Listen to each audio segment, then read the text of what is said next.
Your commentator is Basil Ruysdael.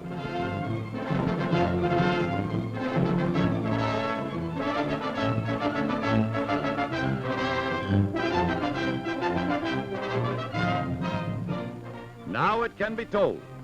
History in the making as the mysterious Shangri-La. Actually, the United States Navy aircraft carrier Hornet steams westward across the Pacific. The protecting force of cruisers and destroyers, with the hard-hitting Admiral Halsey in command, slams into a gale, determined to reach a position 400 miles from Tokyo, unless intercepted by the enemy. Packed on the afterdeck of the Hornet are 16 B-25 Mitchell bombers. Never before have these huge planes been launched from a carrier. High explosive and demolition bombs are made ready for the destruction of military objectives in Japan. Colonel, now Major General Doolittle, with Captain Mark Mitcher, commander of the aircraft carrier Hornet, who was once decorated by Japan, now gives his medal to be returned to the Japs on the tail of a bomb.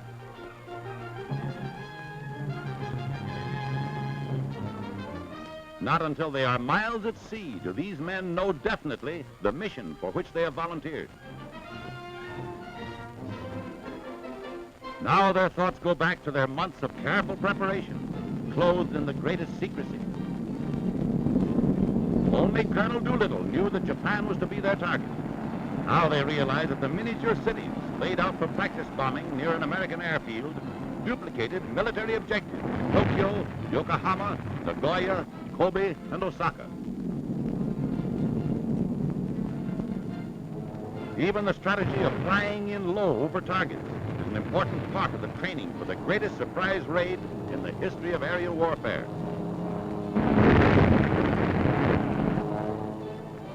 Not even certain they can take off successfully from a carrier that was never designed for launching Army bombing planes. Closer and closer they approach enemy-controlled waters and the danger of discovery. Jimmy Doolittle and Captain Mitcher discuss every detail of the carrier takeoff. Suddenly, a strange vessel is sighted. It's a Jap patrol boat, and the task force intends to destroy it before a warning can be radioed to Japan.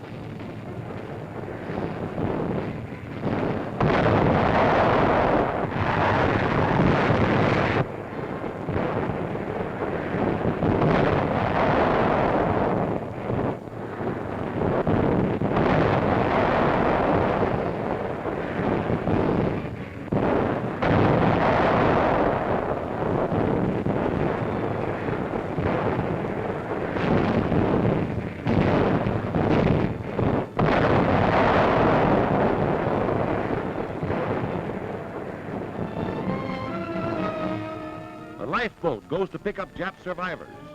It is feared they have flashed the news to heavy Jap naval forces in the vicinity.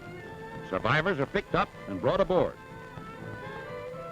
Jimmy Doolittle asks Admiral Halsey to go in closer for another hour and a half.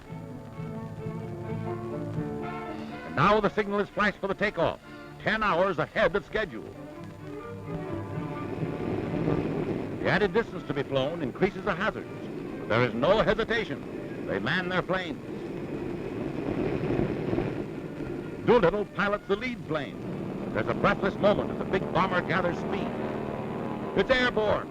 The first Army bomber ever to be launched from a carrier is safely in the air.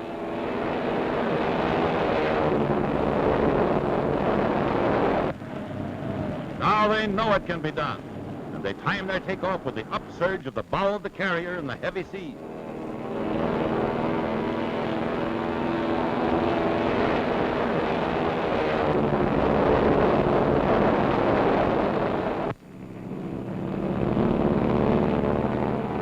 The next to go, nose wheel lifted and wing flaps down for maximum lift and the quickest possible takeoff.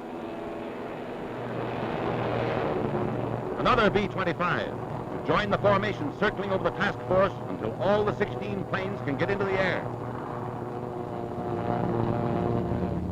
Tokyo ahead. Here is America's answer to treachery.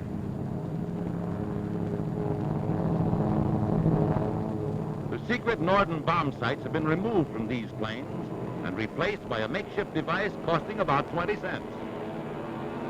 These historic pictures drowned out the electrifying news of Tokyo's first taste of American vengeance in April 1942.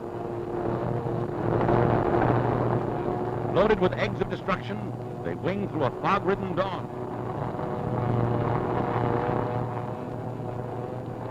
One of the last planes to go almost meets disaster on the takeoff from the rolling and pitching deck of the carrier. It drops dangerously, but good piloting saves it.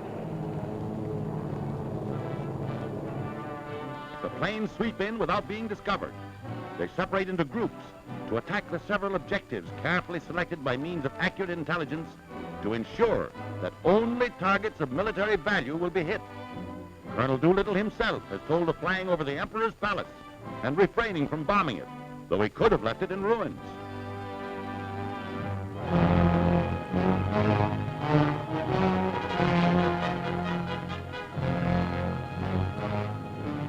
Here are the last pictures to come out of Tokyo before Pearl Harbor.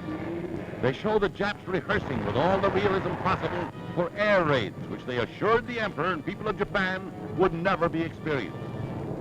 The defense system, as they practice it here, proves disorganized and panic-stricken when Doolittle and his men catch them flat-footed.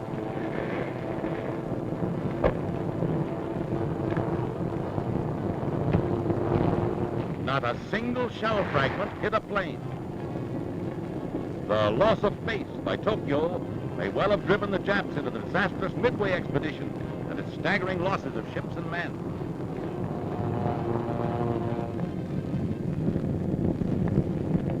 This Jap-made scene of Tokyo swept by fire following an earthquake shows clearly what must have happened in the many areas hit by the hundreds of incendiary bombs. Later, in China, the flyers who bailed out safely are decorated by Madame Chiang Kai-shek. The smiling Jimmy Doolittle does not yet know the fate of some of his comrades.